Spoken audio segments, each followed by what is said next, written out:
Hello, BookTube. I'm going to do a bit of a rambling, rolling video here.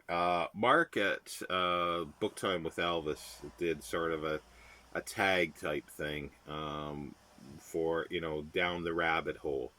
And this isn't so much specifically about that, but there are many rabbit holes here to go down of what I'm talking about. And I've done that before, but this isn't going to be my journey down those rabbit holes and all the various corridors of the rabbit warren.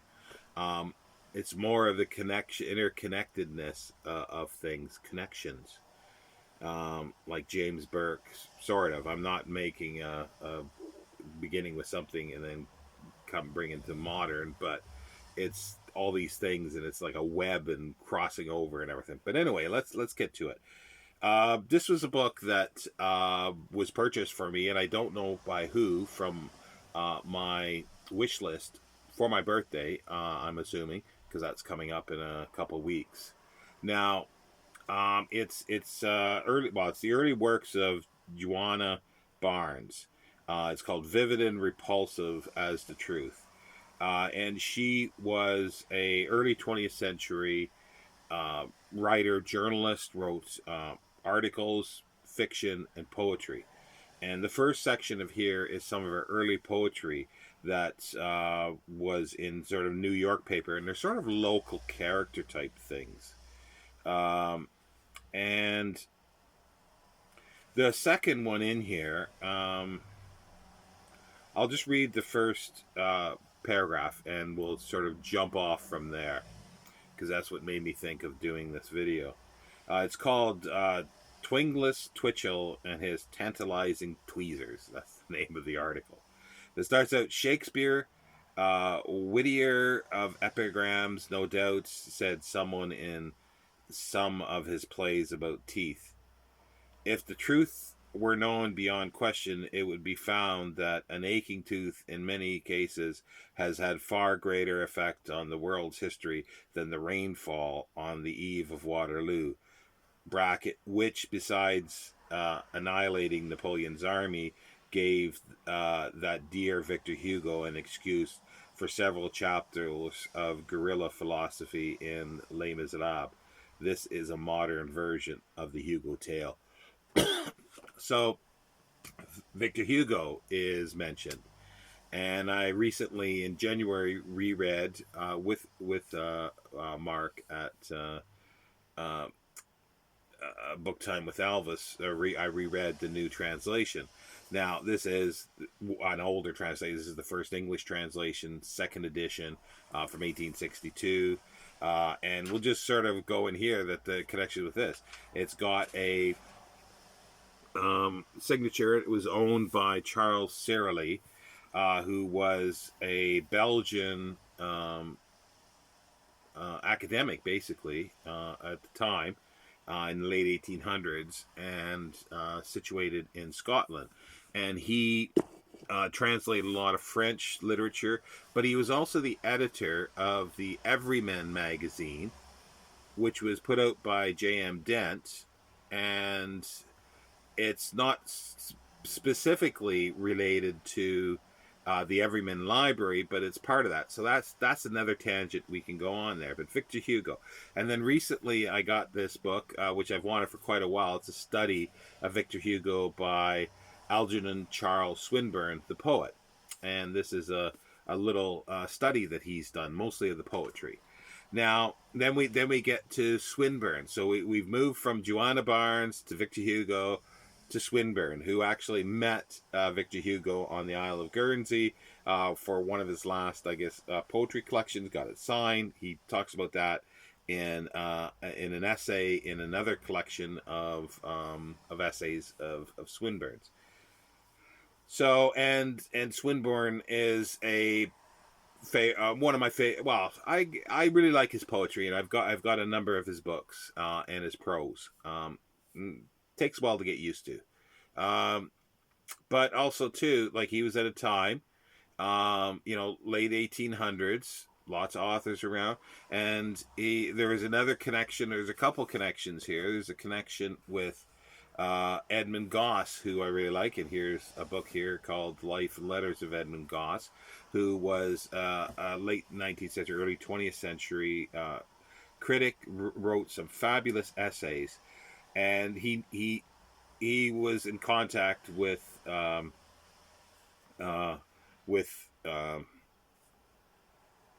Swinburne, and but also too, there's Thomas J. Wise, who was a bibliographer and a um, swindler in many ways, but he counterfeited books, and but he wrote a fabulous 2 volume. Well, lots of bibliographies, but of Swinburne, which I have. And it's a fabulous bibliography, but some of it's fake because he faked a lot of stuff like after his death. But Edmund Goss they were sort of together, and Edmund Goss might have perpetuated and helped with this fakery. And then there was a book by John Carter, and no, not the John Carter of Mars, but there's another connection there as well.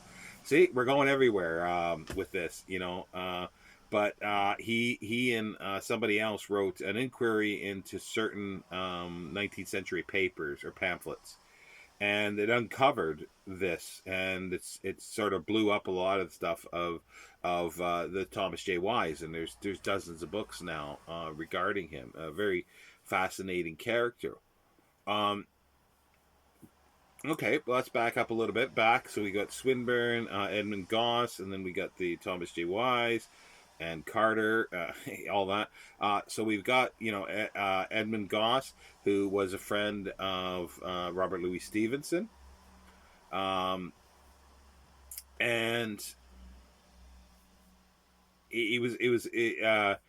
they actually stayed in each other's houses, and Robert Louis Stevenson wrote a lot of material of essays that are really great, and I love essays. He was also part of a cricket team with all the other J. M. Barrie, they were together, but they were all part of a sort of literary clique at the time. Leslie Stevens, who was the first editor of the first edition, or at the beginning of the Oxford Dictionary of Biography, and also is the father of Virginia Woolf. And he's wrote a fabulous series of essays called Hours in My Library, which I took as a title for a series that I was doing, Hours in My Library. So yeah, so there we got all this, and so many connections here. And Edmund Goss, you could just, I won't even begin with that. You just go out with tendrils to every author basically of the time. There's connections. He was a poet as well. Just amazing connections with this, and like at the time, like I've said before, that these people were in bed with each other, literally and figuratively at times. And when this is all sort of like I say, in like Hugo and then Swinburne. Let's pop back to Swinburne for a little bit.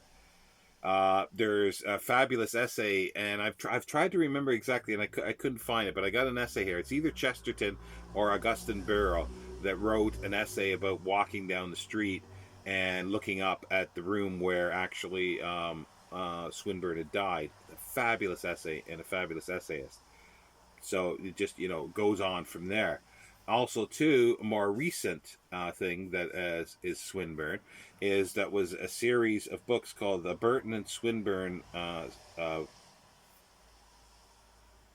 Adventures, I guess, yeah, and by Mark Hodder, and it's set in Victorian England, but it's an alternate history. It's a steampunk with a lot of real characters, and Burton is Sir Richard Francis Burton, the explorer, who I enjoy so much. Reading his material of going into Africa, and I just recently read, well, in the last 5 months or so, the book River of Gods, I think it is, or God, yeah, River of Gods, I think, about the exploration and discovery of the source of the Nile, and obviously Burton, uh, you know, what was the main character in there, one of the main characters, and then there's these two that team up and do adventures, and as I say, it's steampunk, so we're getting back into science fiction type of thing where the John Carter and the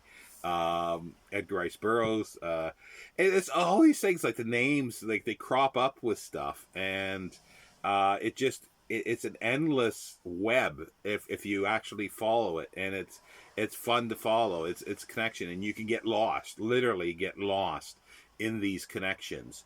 And as I say, I've just sort of done this little thing. So we've gone from Victor Hugo to Joanna Barnes to Victor Hugo, to Swinburne. From Swinburne, we go to Edmund Goss, and then from Edmund Goss we went to Thomas J. Wise and the um,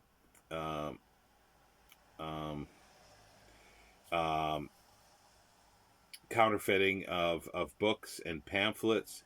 And then I'll even bring in something else because he's mentioned. Thomas J. Wise is mentioned in A. Edward Newton, who I like, which was an essayist. He wrote books. He was a big collector, and he his house was called Oak Knoll, and that's Oak Knoll Books now. That's where they've taken the name from. And he mentions, and I think he knew Thomas J. Wise as well, and he probably knew and with Edmund Goss as well.